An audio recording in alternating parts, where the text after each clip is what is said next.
Hello everyone, मैं Khomesh Sahu sir आप सभी का स्वागत करता हूं रीजनिंग के इस क्लास में। आज हम रीजनिंग के अंदर एक महत्वपूर्ण टॉपिक के ऊपर सवालों का डिस्कशन करेंगे दोस्तों, जिस टॉपिक का नाम है इंग्लिश डिक्शनरी। इसको हम अंग्रेजी शब्दकोश के नाम से जानते हैं दोस्तों। ठीक है, तो आपके different government competitive exams like RRB, SSC, PSC, banking या फिर डिफरेंट स्टेट लेवल व्यापम, आपके जितने भी कॉम्पिटिटिव एग्जाम्स होते हैं जहां पर रीजनिंग के सवाल पूछे जाते हैं, तो इंग्लिश अल्फाबेट का ये काफी महत्वपूर्ण टॉपिक होते हैं दोस्तों, जहां से जरूर आप सवाल उम्मीद कर सकते हैं। ठीक है, यहां से सवाल कुछ इस तरह से पूछे जाते हैं कि आपको कुछ वर्ड्स दिए होंगे, 4 से 5 वर्ड्स दिए होंगे, और उन वर्ड्स को अकॉर्डिंग टू द डिक्शनरी, है ना, शब्दकोश के अनुसार अरेंज करने की बात होती है, जमाने की बात होती है। ठीक है ना जी। तो इस प्रकार के प्रश्नों में हमें कुछ शब्द दिए होते हैं और उन शब्दों को शब्दकोश के अनुसार, डिक्शनरी के अनुसार हमको जमाना है, अरेंज करना है। एग्जाम्पल के थ्रू हम समझने का प्रयास करेंगे कि ऐसे पैटर्न के सवालों को हम कैसे अटैक करते हैं। ठीक है, अंग्रेजी शब्दकोश में नीचे दिए गए शब्दों को सजाने पर कौन सा शब्द ठीक मध्य में आएगा? Which word will come exactly in the middle when the following words are arranged in an English dictionary. ठीक है जी, हमने कहा जी आपके पास 5 शब्द दिए गए। कितना शब्द दिए गए? 5 शब्द दिए गए हैं। रिमूव, रिवाइव, रिमोर, रिगोर और ये रीजनिंग। ठीक है, तो इन 5 शब्दों को आपको अरेंज करनी है अंग्रेजी शब्दकोश के अनुसार, इंग्लिश डिक्शनरी के अकॉर्डिंग। ठीक है, कुछ इस तरह से कि पहले नंबर पे कौन सा शब्द आएगा, दूसरे पे, तीसरे पे, चौथे, पांचवे। ठीक है, और फिर आपको बताने हैं कि अरेंज करने के बाद ठीक मध्य, मतलब एग्जैक्टली मिडिल में कौन सा वर्ड आएगा। तो आप कहेंगे जी 5 शब्दों के क्रम में एग्जैक्टली मिडिल वाला शब्द तीसरे नंबर पे आएगा, है ना। तो तीसरे नंबर पे कौन सा शब्द आएगा ये बतानी है। ठीक, अरेंज करने के बाद ना, और अरेंज करना है इंग्लिश डिक्शनरी के अकॉर्डिंग। तो कैसे अरेंजमेंट करना होता है यही तो सीखनी है हमको। ठीक है, तो इस एग्जाम्पल के माध्यम से मैं आपको सिखाऊंगा कि दिए गए शब्दों को इंग्लिश डिक्शनरी के अकॉर्डिंग कैसे अरेंज करनी है। ठीक है, बड़ा आराम आराम से एक एक चीज लिख कर समझाऊंगा मैं। उसके बाद फिर हम डिफरेंट एमसीक्यू सॉल्व करते चलेंगे। ठीक है जी, देखिए रिमूव, जैसे कि ये एक शब्द है, वर्ड, ये बहुत सारे लेटर से मिलकर बना है। क्या? REMOVE। ठीक है, ये सब लेटर है ना जिससे मिलके एक कंप्लीट वर्ड बना। वैसे रिवाइव, रिमोर, रिगोर, रीजनिंग सभी शब्द, है ना, बहुत सारे लेटर से मिलके बने होंगे। इंग्लिश अल्फाबेट के क्रम में टोटल 26 लेटर होते हैं। क्या? 26 अक्षर होते हैं। सबसे पहले ए आता है, फिर बी, उसके बाद सी, उसके बाद D, E, F, G, H, आई, ऐसे हम जेड तक बात करते हैं ना दोस्तों। ठीक है, तो अगर हम कहें इन 5 शब्दों को आपस में कंपेयर करना पड़ेगा, तभी हम बता पाएंगे ना कि सबसे पहला नंबर में कौन सा शब्द आएगा, या फिर सबसे आखिरी नंबर में कौन सा शब्द आएगा, या दूसरे नंबर में, तीसरे नंबर में, चौथे नंबर में, ऐसे। ठीक है, तो कंपैरिजन करना पड़ेगा, और कंपैरिजन हम वहां पे कर पाते हैं जहां पे डिफरेंस होता है ना, डिफरेंस होता है। तो सर कैसे कैसे हम कंपैरिजन करें? तो इंग्लिश डिक्शनरी के अकॉर्डिंग कंपैरिजन करना है। इसका मतलब यह है दोस्तों, आप ना लेटर्स के अकॉर्डिंग कंपेयर करो। ठीक है, जैसे कि हर एक शब्द बहुत सारे लेटर से मिलकर बने होते हैं, तो मैंने कहा जी इन 5 शब्दों को आपस में कंपेयर करना है, तो आप लेटर्स पे फोकस करो। ठीक है, मैंने कहा कि यहां पे स्टार्ट कैसे करना है, पहला लेटर से। हमेशा शब्द का पहला लेटर से स्टार्ट करेंगे। ठीक है, कंपैरिजन करना, ऑलवेज रिमेंबर दिस थिंग। तो मैंने कहा रिमूव शब्द का पहला लेटर आर है, रिवाइव शब्द का पहला लेटर आर है, रिमोर शब्द का पहला लेटर आर है, रिगोर शब्द का पहला लेटर आर है, रीजनिंग शब्द का पहला लेटर आर है।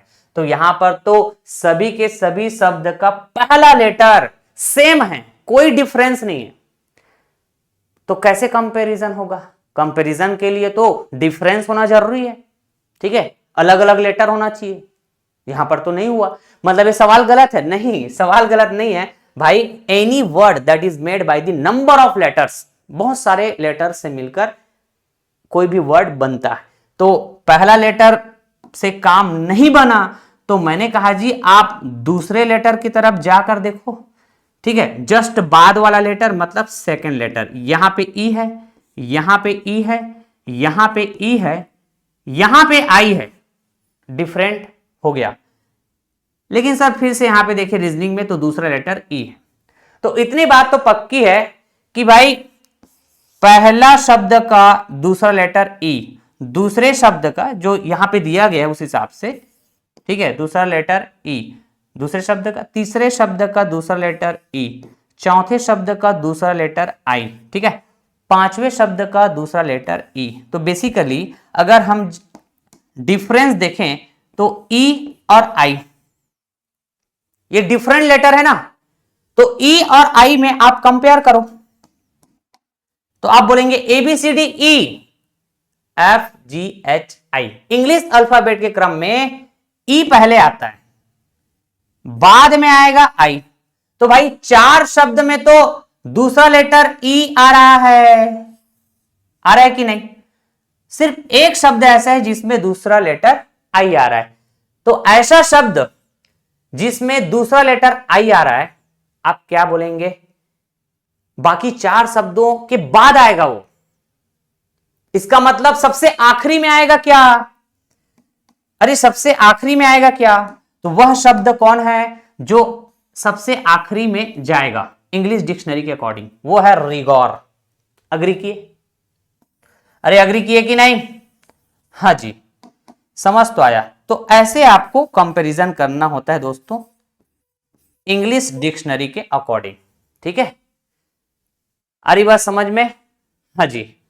अब देखो, जिसकी बात हो चुकी है, किसकी बात हो चुकी है? रिगोर की बात हो चुकी है कि पता चल गया ना कि ये कौन से स्थान पे आने वाला है इंग्लिश डिक्शनरी के अकॉर्डिंग। ये पांचवें स्थान पे आने वाले हैं अगर हमको 5 शब्द दिए गए हैं तो, ठीक। तो रिगोर की बात अब नहीं करेंगे। अब देख लो एक बार, सेकंड लेटर के हिसाब से हम चेक कर रहे थे, तो बाकी जो 4 शब्द बचे हैं, रिमूव, रिवाइव, रिमोर और रीजनिंग, क्या अभी भी सेकंड लेटर सेम है क्या बचे हुए 4 शब्दों में? हाँ जी, ई ई ई ई। तो काम नहीं बनेगा, कंपैरिजन नहीं हो पाएगा क्योंकि यहां पे कोई डिफरेंस नहीं है। तो हम अगले लेटर में जाएंगे। ऐसा, दिस इज द प्रोसेस और you can say this is the approach. तो थर्ड लेटर जाएंगे आप, है ना? यहां पे एम है, थर्ड लेटर यहां पे वी है, ठीक है, एम वी। यहां पे थर्ड लेटर एम है, यहां पे थर्ड लेटर ए है। गजब। तो आप कहेंगे जी इन चारों में, ठीक है, एम एम दो समान है लेकिन वी और ए ये डिफरेंट। लेकिन अगर मैं यहां कंपैरिजन की बात करूं तो बेसिकली एम वी ए इन तीनों में कंपैरिजन करूंगा तो आप बोलेंगे सबसे पहला नंबर पे क्या आएगा? ए आएगा। सबसे पहला नंबर पे ए आएगा। तो भाई सबसे पहला नंबर पे ए आएगा, इसका मतलब हम अब 4 शब्दों में कंपेयर कर रहे हैं क्योंकि एक शब्द तो फिक्स पता चल गया, रिगोर, जो सबसे आखिरी माने वाले। तो 4 शब्द मतलब यहां पे 4 जगह खाली होना चाहिए, है? तो इन 4 शब्दों में, ठीक है, पहले नंबर पे कौन आएगा? तो भाई रीजनिंग आएगा। क्या? क्योंकि इसका तीसरा लेटर ए है ना? तो मैंने कहा रीजनिंग यहां पे लिख देंगे, रीजनिंग। ठीक जी, आ रही बात समझ में? तो आपने कहा कि 5 दिए गए शब्दों में हमने 2 शब्दों का लोकेशन पता कर लिया है कि सबसे पहला नंबर पे कौन आ रहा है और सबसे आखिरी नंबर पे कौन आ रहा है। पता कर लिए कि नहीं? हाँ जी। तो जो हमने पता कर लिए हैं उसको हटाओ, मतलब इसके बारे में अब हम जिक्र नहीं करेंगे, ठीक है?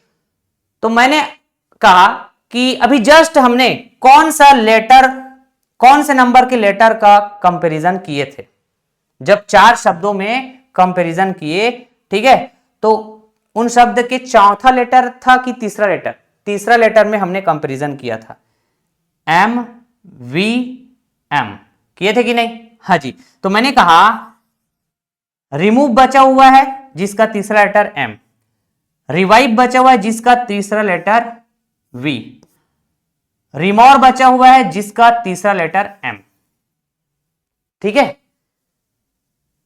तो आप बोलेंगे सर हमने तीसरा लेटर को कंपेयर किया 4 शब्दों में, तो रीजनिंग पता चला कि पहले नंबर पे आएगा करके, तो अब हमको चौथा लेटर को कंपेयर करना चाहिए, है ना। बाकी बचे हुए 3 शब्दों को अगर हमको क्रम में जमाना है तो अब हमको चौथा लेटर को लेकर कंपेयर करना चाहिए। आप फिर से तीसरे लेटर की बात क्यों कर रहे हैं? मैं इसलिए बोल रहा हूं दोस्तों क्योंकि यहां पे डिफरेंस दिख रहा है। देखो, जब तक डिफरेंस दिख रहा होगा कंपैरिजन करना रहेगा आपको, क्योंकि पूरा का पूरा सेम होने से, मतलब सभी शब्दों में लेटर्स अगर सेम दिख रहा है, अगर फर्स्ट वाला कंपेयर कर रहे हैं, अगर सेकंड वाला लेटर या थर्ड वाला लेटर, ठीक है, तो सेम दिखने पर कंपैरिजन नहीं हो पाएगा। लेकिन अभी तो डिफरेंस दिख रहा है ना, बचे हुए तीन शब्द जिसमें तीसरा लेटर एम वी एम ऐसा दिख रहा है तीनों शब्दों का, तो डिफरेंस तो है ना भाई। हालांकि 2 शब्दों में तीसरा लेटर सेम है, लेकिन एक शब्द तो ऐसा है ना जिसमें तीसरा लेटर वी है। ठीक है, तो बेसिकली मैं ये बोलना चाह रहा हूं यहां पे एम और वी में बताइए पहले कौन आएगा? तो आपने कहा जी एम पहले आएगा। तो भाई कितने शब्द बचे हुए हैं? 3 शब्द बचे हुए हैं और इसके लिए 3 जगह खाली है, सेकंड, थर्ड, फोर्थ। देखिए दोस्तों यहां पे रिमूव, रिमोर, मतलब ये एम वाले शब्द है क्या? ठीक है, जिसका तीसरा लेटर एम है ना। और वी मतलब ये रिवाइव की बात कर रहा है, तो भाई एम वाले पहले जाएंगे उसके बाद रिवाइव वाले जाएंगे। तो भाई 3 जगह खाली है, तो एम वाले तो 2 लोग हैं, तो सेकेंड और थर्ड में से किसी एक जगह रिमूव जाएगा और एक जगह रिमोर। चौथा जगह फिक्स है क्या? किसके लिए? वी के लिए। और वी मतलब रिवाइव के लिए बात हो रही है, समझ गए? अरे रिवाइव में थर्ड लेटर वी है ना, यहां पे हमने कहा रिवाइव, समझ गए? रिमूव और रिमोर ये 2 बचे हुए वर्ड है दोस्तों जिसमें थर्ड लेटर सेम है क्या? एम, कोई कंपैरिजन नहीं हो सकता, है ना। तो अगले वाले लेटर को बात करो, रिमूव में चौथा लेटर ओ है, रिमोर में चौथा लेटर ओ है, तो सर फिर से कंपेयर नहीं किया जा पाएगा, है ना। तो फिर 5वें लेटर में जाओ, यहां वी है, यहां पे यू है, गजब। रिमूव में 5वें लेटर वी है, रिमोर में 5वें लेटर यू है। तो अब बताइए यू पहले आएगा ना, यू पहले आएगा, तो भाई 2 जगह खाली है, सेकेंड और थर्ड, तो इसमें पहले ऐसा बोल रहा हूं मतलब सेकेंड नहीं, तो यू 5वां लेटर रिमोर का है क्या? तो रिमोर पहले आ जाएगा। ऑब्वियस सी बात है, एक ही जगह रह गया है, ये रिमूव के लिए हो जाएगा, रिमूव के लिए हो जाएगा दोस्तों। ठीक है, अग्री करेंगे? तो बड़ा आराम से हमने आपको बताया दोस्तों, ठीक है, कैसे आपको अप्रोच करना होता है। इंग्लिश डिक्शनरी के अकॉर्डिंग दिए गए वर्ड्स को अरेंज करने की बात होगी, तो कैसे आपको सोचना है, अप्रोच करना है, ये हम बड़े आराम तरीके से आपको समझाएं। तो हमने इंग्लिश डिक्शनरी के अकॉर्डिंग इन दिए गए 5 वर्ड्स को अरेंज कर दिया। तो एग्जैक्टली मिडिल में कौन सा वर्ड देखने को मिल रहा है यहां पे? तो आप बोलेंगे रिमूव, यही हमारा क्या हो जाएगा? आंसर। ठीक मध्य वाला शब्द रिमूव होगा। ठीक है दोस्तों, चलिए अब हम कुछ एमसीक्यूज आपको सॉल्व कराते हैं जो कि इंग्लिश डिक्शनरी पर आधारित होंगे, है ना, जो आपके डिफरेंट गवर्नमेंट कॉम्पिटिटिव एग्जाम्स को ध्यान में रखते हुए बिल्कुल ट्रेंडिंग वाले सवालों का कलेक्शन हम आपसे डिस्कस करते चलेंगे। देखिए, निम्नलिखित शब्दों को शब्दकोश में दिए गए क्रम के अनुसार लिखनी है, ठीक है ना। एग्जामिनेशन, एक्सप्लिसिट, एक्सपेंडिचर, एक्सपीरियंस, ऐसे 4 शब्द दिए गए हैं। इंग्लिश डिक्शनरी के अकॉर्डिंग आपको क्रम में जमानी है दोस्तों, ठीक है। तो देखो यहां पे क्रम में जमा कर बता दिया गया है नंबरिंग के हिसाब से, ठीक है। तो कौन सा ऑप्शन सही क्रम को बता रहा है ये बतानी है, ठीक है। Write the following words according to the order given in the dictionary, ठीक। तो हमने कहा जी सबसे पहला नंबर पे कौन सा वर्ड आएगा, ये दिए गए 4 वर्ड में सबसे पहला नंबर में कौन सा वर्ड आएगा। तो भाई चारों वर्ड को आपस में कंपेयर करना पड़ेगा। कैसे कंपेयर करना है हम आपको सिखा दिए। लेटर से कंपैरिजन स्टार्ट किया जाएगा और वो भी स्टार्टिंग लेटर से हम स्टार्ट करेंगे। यहां पे ई, चारों शब्दों में फर्स्ट लेटर सेम है। तो भाई लेटर सेम होने पे कंपैरिजन कैसे हो पाएगा। सेम होने पे कंपैरिजन होगा ही नहीं, डिफरेंट होना चाहिए। Second letter X X X X, सभी का सेकेंड लेटर सेम है, बात नहीं बनी। थर्ड लेटर में जाएंगे, यहां ए है, यहां पी है, पी है, पी है, तो आप बोलेंगे A P P P. Basically A और पी में आप कंपेयर करें तो सबसे पहले कौन आएगा दोस्तों, ए आएगा क्या, हाँ जी। और ए मतलब यहां पे एग्जामिनेशन शब्द में है ना, एग्जामिनेशन शब्द में थर्ड लेटर ए है। तो भाई हम बता दिए कि पहले मतलब चारों शब्दों में सबसे पहले कौन सा शब्द आएगा, एग्जामिनेशन, ठीक है। इस हिसाब से अगर हम कहें तो या तो ऑप्शन ए हो सकता है या तो ऑप्शन डी हो सकता है। बी और सी निपट गया। अग्री करेंगे दोस्तों। अच्छा जी, तो हमने थर्ड लेटर को कंपेयर करके ये बात बताई, ठीक, कि एग्जामिनेशन सबसे पहला नंबर पे आएगा। मतलब अब हम इसकी बात नहीं करेंगे, ठीक। अब देखो बाकी जो 3 शब्द रह गए हैं इसमें थर्ड लेटर तो सेम है, तो सेम होने पर कंपैरिजन तो नहीं कर पाते। हमने कहा फोर्थ लेटर में जाओ, यहां एल है, ई है, ई है, तो एल ई ई, बेसिकली एल और ई में कंपेयर करनी है। तो आप कहेंगे जी ई पहले आएगा, A B C D E F G H I J K L, है ना, ई पहले आएगा। तो ई तो एक्सपेंडिचर में भी है, एक्सपीरियंस में भी है, ठीक है ना। इसका मतलब ई वाले यहां पे 2 शब्द है, मतलब चौथा लेटर ई है, ऐसे 2 शब्द है जो पहले आएंगे, उसके बाद में वो शब्द आएंगे जिसका चौथा लेटर एल है, ठीक है। मतलब यहां पे चौथे स्थान पे क्या आ जाएगा, एक्सप्लिसिट, ठीक है। इस हिसाब से अगर मैं प्रॉपर नंबरिंग करके देखूं दोस्तों, एग्जामिनेशन का नंबर क्या है 1, ठीक है। एक्सप्लिसिट का नंबर क्या है 2, ठीक है। तो भाई पहले नंबर पे 1 आएगा, आखिरी नंबर पे 2 आएगा। तो ए में दिख रहा है कि डी में दिख रहा है, ए में दिख रहा है क्या, option A will be correct. पूरा अरेंजमेंट करने की जरूरत ही नहीं पड़ा, है ना। वेरिफिकेशन के लिए आप चाहे तो चेक करके देख सकते हैं, ठीक है। तो हमने 2 शब्दों का अरेंज कर दिया है। अच्छा जी, तो हम अब एक्सप्लिसिट के बारे में बात नहीं करेंगे, इन दोनों में कंपेयर करेंगे अब नहीं। तो हमने कहा जी ई चौथा लेटर यहीं तक पहुंचे थे जो कि सेम है, कंपैरिजन नहीं हो पाएगा। 5वें लेटर में जाओ, यहां पे एन है, यहां पे आर है, ठीक है। तो एन और आर में पहले कौन आता है, एन पहले आता है क्या दोस्तों, एन पहले आता है। तो एन किस में है, एक्सपेंडिचर, ठीक ना। आपने कहा जी ये एक्सपेंडिचर, एक्सपेंडिचर, ठीक है।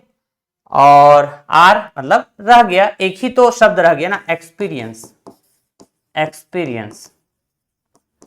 अब इसका प्रॉपर नंबरिंग करके देखो, expenditure third number, expenditure third number, experience fourth number, ठीक है।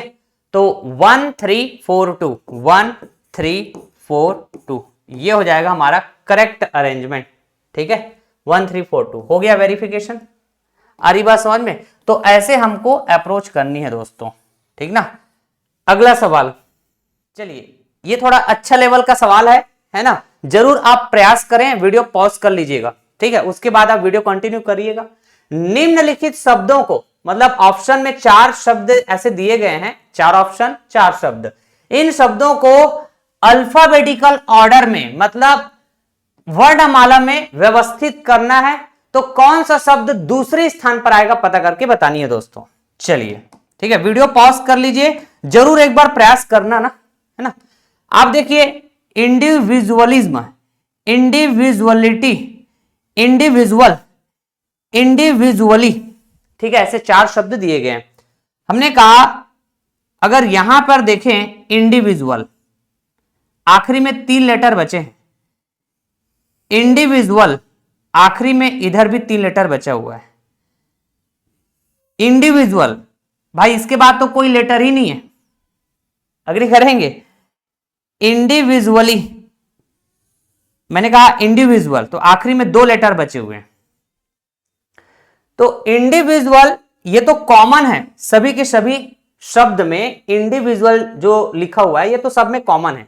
इस हिसाब से अगर हम कहें तो भाई पहले नंबर पे कौन आ जाएगा, पहले नंबर पे आ जाएगा, पहले नंबर पे क्या आ जाएगा, इंडिविजुअल, ठीक है। अब इंडिविजुअल ऐसे तो सब में दिख रहा है, तो उसके बाद जो लेटर दिख रहे होंगे उसमें आप कंपेयर करेंगे कि दूसरा शब्द कौन होगा, तीसरा शब्द कौन होगा, चौथा शब्द कौन होगा, ठीक है ना। अच्छा जी, अब देखो इंडिविजुअल के बाद यहां पर देखें तो आई है, अच्छा जी, ठीक ना। यहां पर देखें तो भी आई है, देखो यहां पर भी आई, यहां पे एल है क्या, यहां पे एल है, तो भाई आई और एल में पहले कौन आता है, आई आता है क्या, आई जे के एल, ठीक है। तो इस हिसाब से 4 शब्दों में अगर मुझे पहला शब्द क्या है ये पता चल गया है, तो 3 शब्दों के लिए जगह और बचा है, दूसरा, तीसरा, चौथा। तो भाई उन 3 शब्दों में ये एल वाला जो शब्द है, एल वाला मतलब ये इंडिविजुअली, ये फिर आखिरी में चला जाएगा क्या, अग्री करेंगे, ये 4th, ठीक है ना, क्योंकि इससे पहले 2nd और 3rd आएगा, जहां पे ये आई वाला जाएगा, आई वाला मतलब इंडिविजुअल के बाद यहां पे आई है, इंडिविजुअल के बाद यहां पे आई है, ठीक है। तो हमको पूछा गया यहां पे 2nd प्लेस पे कौन सा वर्ड आएगा, दूसरे स्थान पे कौन सा वर्ड आएगा, हाँ कि ना। अब देखो आई के बाद अगला वर्ड एस है, यहां पे अगला वर्ड टी है, ठीक है ना, एस टी, इन दोनों में पहले कौन आता है, आर एस टी, है ना, आर एस टी, पहले आता है एस, ठीक है। तो एस किस में है, इंडिविजुअलिज्म, नहीं, तो 2 जगह खाली है, 2nd और 3rd, तो इस हिसाब से एस वाला 2nd हो जाएगा, ठीक है, और यहां पे टी वाला 3rd हो जाएगा, ऐसा, ठीक है जी। तो इस हिसाब से हम कह सकते हैं कि दूसरे स्थान पर, है ना, दूसरे स्थान पर कौन आएगा, ऑप्शन ए, इंडिविजुअलिज्म। मजा आया।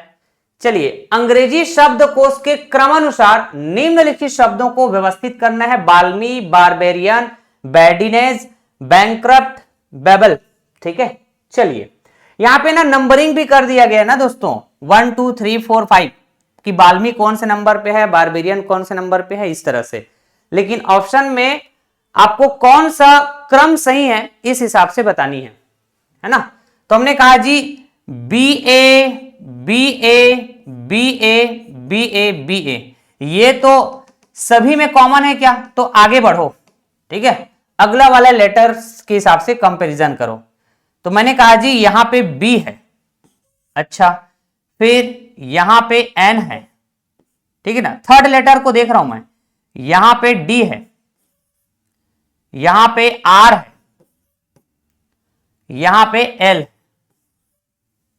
तो भाई इंग्लिश अल्फाबेट के क्रम में पहले कौन आएगा बताओ, बी वाला आएगा क्या, बी वाला आएगा, तो बी मतलब ये 5th नंबर वाला, तो 5th नंबर वाला हमारा सबसे पहला स्थान हो जाएगा, ठीक है। अच्छा जी, इसका काम खत्म। अब देखो अब कौन आएगा, बी के बाद अगला डी आना चाहिए क्या, है ना, तो डी किस में है, ये 3rd वाले में, ठीक है। तो इसका अगला क्या होना चाहिए, थर्ड वाला, है ना। मतलब फर्स्ट क्या होगा, बेबल, फिर सेकंड क्या होगा, बेडिनेस, यही हुआ ना भाई। तो 5-3 option C will be correct. पूरा सॉल्व करने की जरूरत ही नहीं, है ना। हमारा क्रम मतलब फर्स्ट सेकंड ऐसा जो मैं बोल रहा हूं, ये इंग्लिश डिक्शनरी के अकॉर्डिंग मैं इधर नंबरिंग कर रहा हूं ना, और इसमें जो दिया हुआ है उस हिसाब से हम क्रम उधर बताते जा रहे हैं। आप चाहें दोस्तों तो यहां पे वेरिफिकेशन के लिए पूरा का पूरा क्रम व्यवस्था कर सकते हैं। हमने कहा डी वाला तो काम हो गया, ये आ गया ना थर्ड। अब देखो एन आर एल में एल आएगा पहले, तो एल कहां पे है, बाल्मी में है क्या, है ना। तो ये हो जाएगा नंबर 1 वाला है ये, ठीक है। लेकिन इंग्लिश डिक्शनरी के अकॉर्डिंग ये थर्ड प्लेस में जाएगा। अच्छा जी, इसका भी काम खत्म। अब देखो एन और आर में एन पहले आता है भाई साहब, मतलब ये फोर्थ वाला बैंकक्रफ्ट, ठीक है। तो बैंकक्रफ्ट हो गया, मतलब ये एन वाला खत्म। फिर ऑब्वियस सी बात है आर वाला रह गया, कौन सा जी, आर वाला बारबेरियन, मतलब ये सेकंड, ये भी, इसका भी काम हो गया। तो 5-3-1-4-2, 5-3-1-4-2 ऐसे, ठीक है। चलिए अगला सवाल, नीचे दिए गए शब्दों को अंग्रेजी वर्णमाला अनुसार व्यवस्थित किया जाए तो कौन सा अंतिम से तीसरे स्थान पर आएगा। अल्फाबेटिकल ऑर्डर में फिर से अरेंज करना है, तो अंतिम से तीसरा स्थान, ठीक है। ध्यान रखिएगा क्या पूछ रहा है, थर्ड फ्रॉम द लास्ट। अगर मैं नंबरिंग करूं, पहला नंबर, दूसरा नंबर, तीसरा नंबर, चौथा नंबर, पांचवा नंबर, छठवां नंबर, सातवां नंबर। मैं 7 क्यों बोला, 1 2 3 4 5 6 7, 7 शब्द दिए गए ना, तो मैंने कहा कि जैसे अल्फाबेटिकल ऑर्डर में जमाऊंगा मैं, तो उसका क्रम ऐसा है, ठीक है, फर्स्ट से लास्ट, ठीक। तो मैं अगर लास्ट से थर्ड कहूं, ठीक, ये लास्ट है, यहां से थर्ड कहूं तो फर्स्ट सेकंड थर्ड, ठीक ना। तो ये फिफ्थ पोजीशन पे कौन सा शब्द आएगा, यही बताइए दोस्तों। कैसे बताएंगे, चलिए। मैंने कहा जी सी सी सी सी सी, ये तो सभी शब्दों में दिख रहा है, सबसे पहला लेटर सेम है। अब देखो अगला लेटर जाएंगे तो ए, ठीक है, यहाँ पे ओ, यहाँ पे ई, यहाँ पे आर, ओ ओ ओ ऐसा दिख रहा है, ठीक है। तो भाई ए पहले आता है ना, इसका मतलब कार्नल, CARNAL, कार्नल, ये सबसे पहला वर्ड होगा। अल्फाबेटिकल ऑर्डर में जमाएंगे तो सबसे पहला वर्ड कार्नल, है ना। अच्छा जी, अब देखो मतलब इसकी बात अब हम नहीं करेंगे, कार्नल की बात नहीं करेंगे। अब देखना अगला, सी के बाद यहाँ पे ई आ रहा है ना, बाकी सी के बाद देखेंगे ओ आर ओ ओ ऐसे, ठीक है ना। तो मैंने कहा जी ई पहले आता है, मतलब सेकंड पे सर्टिट्यूड, सर्टिट्यूड, इसकी जिक्र भी अब हम नहीं करेंगे, ठीक है दोस्तों। तो सी के बाद ए, सी के बाद ई, सी के बाद ओ, सी के बाद आर, ऐसे दिख रहे थे। तो भाई सी के बाद ए वाला पहले नंबर पे आ जाएगा, सी के बाद ई दूसरे नंबर पे, ठीक है। अब सी के बाद ओ आना चाहिए, है ना। तो सी के बाद ओ मतलब सी ओ, यहां पर भी है, यहां पर भी है, यहां पर भी है, यहां पर भी है। अभी करेंगे दोस्तों, हाँ जी। यहां पर तो सी के बाद आर है, तो सी ओ सी ओ सी ओ सी ओ, पहले हम इसमें फोकस करेंगे क्योंकि सी के बाद ओ पहले आएगा, सी के बाद आर ऐसे वाले बाद में आएगा। तो इसको आप इग्नोर करो, इसको आप इग्नोर करो थोड़े टाइम के लिए, है ना। ध्यान रखिएगा हमको ये पांचवें नंबर पे कौन आएगा यही पता करने की, जो कि लास्ट से अंतिम से तीसरे नंबर पे है, राइट। चलिए तो सी ओ वाले को फोकस करो। तो भाई सी ओ सी ओ सी ओ सी ओ, ये तो सभी में दिख रहा है ना, जो मैं राइट मार्क किया हूं सभी में दिख रहा है, तो काम नहीं बनेगा, डिफरेंट होना चाहिए तभी तो कंपैरिजन कर पाएंगे। तो देखो यहाँ पे सी ओ एन है, राइट, यहाँ पर भी सी ओ एन है, यहाँ पर भी सी ओ एन है, यहाँ पे सी ओ वी है। तो अब देखो मजे की बात यह है कि भाई वी से पहले आएगा एन, है ना। तो मैंने कहा ये जो थर्ड नंबर में वी दिख रहा है इसको भी आप थोड़े टाइम के लिए इग्नोर कर दो, ठीक। ऐसा क्यों सर, क्योंकि अगला वाला नंबर लेने के लिए 3 लोग दावेदार हैं यहाँ पे, CON CON CON, ठीक है। ये तो CO भी है, इसकी बात तो हम बात करेंगे, इसलिए इसको भी इग्नोर कर दिया। तो अब आपका पूरा फोकस किसमें होना चाहिए, इन तीनों होना चाहिए, CON CON CON, ये तो कॉमन हो गया। अगला वाला लेटर जाइए D, ठीक है, यहाँ पे V है, यहाँ पे T है, तो D V और T, इसमें पहले कौन आएगा, इसमें पहले कौन आएगा दोस्तों। तो आप बोलेंगे सर D पहले आएगा ना, D पहले आएगा। तो D कहाँ पे है, कंडेंस इसी में है ना, मतलब ये वाला कंडेंस, ठीक ना। तो इसका भी जिक्र अब नहीं करेंगे हम। अब रह गया फिर से क्या रह गया दोस्तों, V और T वाला रह गया, है ना। अरे CON वाला देख रहे थे ना पहले, तो इसमें फोर्थ लेटर के हिसाब से देखेंगे V और T में पहले कौन आएगा दोस्तों, तो RSTUV, T पहले आएगा, T पहले आएगा। तो भाई T यहाँ पे ये वाला क्या, CONTA, कॉन्टामिनेट, इसकी भी कहानी खत्म, ठीक है। तो आप कहेंगे ये फोर्थ नंबर पे आ जाएगा, कॉन्टामिनेट, ठीक है, कॉन्टामिनेट ये फोर्थ प्लेस पे आ जाएगा, ठीक ना। अल्फाबेटिकल ऑर्डर में अगर हम देखें तो फोर्थ प्लेस पे कॉन्टामिनेट, ठीक। तो जो फिक्स होते जा रहा है कि कौन से स्थान में आते जाएगा उसको हम कट करते जा रहे हैं, क्योंकि इसके बारे में जिक्र नहीं करना है दोबारा, है ना। अब देखो यार टी वाला पहले आ गया, तो भाई टी के बाद वी वाला आएगा, तो वी वाला देखो ये है क्या, कॉन्वेल्सेंस, ठीक है, जैसा भी लिखा हुआ है, ठीक, प्रोनाउंस कर लीजिएगा अपने हिसाब से, कॉन्वेल कॉन्वेलसेंस, SCENCE, ठीक है जी। ऐसे तो हमको पता करनी थी फिफ्थ पोजीशन, इसका मतलब अंतिम से तीसरे नंबर, अंतिम से तीसरे स्थान पर क्या आएगा, convalescence. Option D will be correct. समझ गए? आप चाहे तो सिक्स्थ और सेवंथ प्लेस पे क्या आएगा, देख लो पता करके। अरे यहाँ पे चेक करके देखो यार, जिसको हम इग्नोर किए थे खुद सोच के देखिएगा और कमेंट बॉक्स में कमेंट करके जरूर बताइएगा कि आपके हिसाब से क्या आना चाहिए। हम दो को इग्नोर करके रखे थे ना, दो को हम इग्नोर करके रखे थे, उस हिसाब से आप देख लो। ठीक है, इंग्लिश अल्फाबेट के क्रम के हिसाब से हम जमाते हैं ना, तो कमेंट बॉक्स में कमेंट करके जरूर बताइएगा। अंग्रेजी शब्दकोश के आधार पे दिए गए शब्दों को क्रम से जमाने की बात होती है दोस्तों। तो होपफुली आप कनेक्ट किए होंगे कि कैसे हमको अप्रोच करना होता है। मैं अच्छे से एक्सप्लेन कर पाया होगा, आपको समझा पाया होगा, आपकी खोपड़ी में पहुंचा होगा वो सारी बातें जो हम पहुंचाना चाह रहे थे। ऐसा मैं उम्मीद करता हूं। बाकी आप कमेंट बॉक्स में कमेंट करके जरूर बताइएगा, ठीक है, कि आपको लेक्चर कैसा लगा। ठीक है, चलिए फिर till then thank you so much all of you, tata bye bye, love you और टेक केयर। जय हिंद दोस्तों।